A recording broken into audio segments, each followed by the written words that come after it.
आपल्यासोबत आनंदराव अडसूळ आहेत, आपण त्यांच्याशी बातचीत करणार आहोत. सर, तुम्ही शिवसेनेचे एक मोठे नेते आहात, वरिष्ठ नेते आहात आणि आज तुम्हाला राज्यसभेसाठी कुठेतरी तुमची संधी हुकली असं दिसतंय. आता तुम्हाला सरळ सरळ कल्पना आहे, वेळ संपलेली आहे. आवश्यक तेवढ्या उमेदवारांचे अर्ज भरून झालेले आहेत, त्यामुळे त्याच्यावर काही भाष्य करणं योग्य नाही. आमच्या मुख्य नेत्यांना, आमच्या डेप्युटी चीफ मिनिस्टरना वाटलं ते त्यांनी केलेलं आहे. मग त्याच्यामध्ये रॉंग और राईट बोलण्याचा आम्हाला अधिकार नाही. We have to accept it. I have accept it. नक्कीच आज तुम्हाला संधी मिळाली नाही म्हणून कुठेतरी दुःख होते. का नाही होणार? कारण आपला बाबा क्लेम राईटफुल नसता आणि दुःख करणं हे योग्य नसतं. पण सगळ्या अर्थाने एक सिनियर नेता म्हणून शिवसेनेचा, 5 वेळा खासदार म्हणून, 1 वेळा मंत्री म्हणून जे काम केलेलं आहे सभागृहामध्ये, एकदा नाही, दोनदा नाही, 6 वेळा संसदरत्न पुरस्कार मला मिळालेला आहे. हे परफॉर्मन्स जरी बघितला तरी आहे.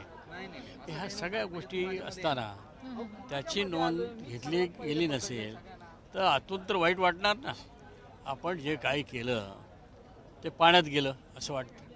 जात नाही पाण्यात, लोकांनी नोंद घेतलेली असते आणि आम्हाला ते पुरेसं आहे. पण सर, नक्की चर्चा कुठे हुकली आणि संधी कुठे हुकली असं वाटते? कारण एकनाथ शिंदे यांचे तुम्ही अगदी जवळचे आहात, एक पक्षाचे वरिष्ठ नेते आहात, संसदेत तुम्ही अनेक वर्ष ती जबाबदारी सुद्धा सांभाळलेली आहे. मग कुठे नक्की बोलणी हुकली आणि थांबली असं काय जण तुमचे प्रयत्न कसे सुरू होते? मी सगळे इव्हन 2 वर्षापूर्वी 24 मार्च 24ला ज्या वेळेला अमित शहाने मला दिल्लीला बोलवलं, ज्यावेळी लोकसभेचं जागा वाटप चालू होतं, त्यावेळेला आमचे CM डेप्युटी CM दोन्ही हजर होते. त्यांनी मला सांगितलं की तुम्ही यावेळेला निवडणूक लढू नका, तुम्ही चांगल्या मार्जिन निवडून येता, आमचा सर्वे आहे, परंतु आम्हाला ती जागा हवी आहे BJP म्हणून. आता ह्या गोष्टी त्याच वेळेला जर माननीय शिंदे साहेबांनी ॲक्सेप्ट केल्या नसत्या तर मलाही जोर मिळाला असता. थोडक्यात ॲक्सेप्ट केल्या. म्हणजे मी निवडणूक लढायची नाही, त्यांचा होणारा मंत्री मी होतो. आता त्यांनी ते ॲक्सेप्ट केलं, भावनेचे आरे केलं, आणखी काय केलं. त्यामुळं मलाही ते ॲक्सेप्ट करावं लागलं. कारण मला खात्री होती की यांच्याकडून आपल्याला काही भविष्यात मिळेल याबद्दल शंका मनात होती किंवा आहे. आता तर 2 वर्षामध्ये जर 10 गव्हर्नर नेमले गेले तर तिथं का नाही आपला नंबर? आणि लिखित प्रस्ताव घेतलेला आहे असं असताना आपला नंबर लागत नाही. गव्हर्नर तर सोडा, मी शेवटी प्रस्ताव दिला, कमीत कमी राज्यसभा तरी द्या. आणि माझ्याऐवजी माझा जो मुलगा आहे तो आमदार राहिलेला आहे, जेटमध्ये 18 वर्ष सर्व्हिस केलेली आहे. आता राष्ट्र सचिव म्हणून सन्मान्य शिंदे साहेबांनी त्याची नियुक्ती केलेली आहे आणि 45 वर्षाचा आहे. हे त्याचं वय आज योग्य राज्यसभेमध्ये जाण्याचं आहे.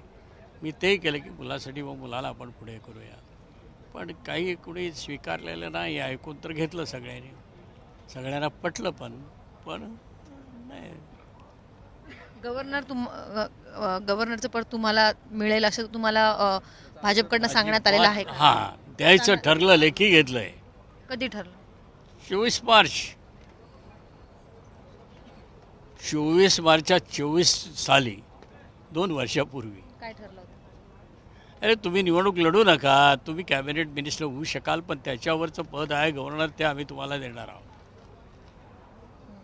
आणि काय लेखी आहे ते. पण अद्याप दिलं गेलं नाही. अद्याप कुठेच तुमची नाही, दिले जाणार नाही. कारण काय ते म्हणतात ना, कुणाचं निमंत्रण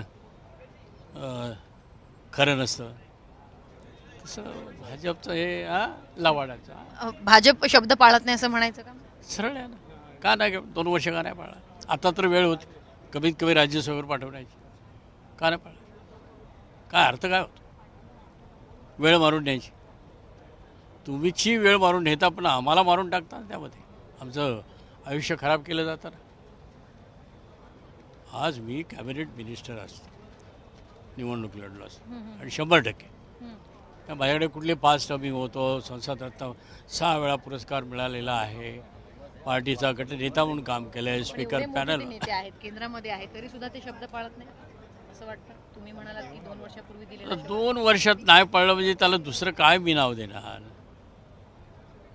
दुसरं काय नाव? यापुढे त्यांच्या बोलण्यावर, त्यांच्या शब्दावर तुम्ही विश्वास ठेवणार का? माझा खरं त्यावेळेला नव्हता विश्वास, आजही नाही आणि उद्या राहणार नाही. कारण माझा अनुभव अतिशय जो काय मी गेल्या 2 वर्षात तो अतिशय बोलका आहे. आपलं नेतृत्व कुठेतरी कम पडलं असं वाटतं का एकनाथ शिंदे? असं काही मी म्हणणार नाही. हे राजकारणामधल्या तडजोडी असतात आणि एक मुख्य व्यक्ती म्हणून त्यांना ती कराव्या लागतात. त्यामुळे ते कमी पडले वगैरे असं काही मी म्हणणार नाही. असं धन्यवाद सर आमच्याशी बातचीत केल्याबद्दल. व्हिडिओ जर्नलिस्ट प्रकाशसह सीमा आढे, झी 24 तास, मुंबई.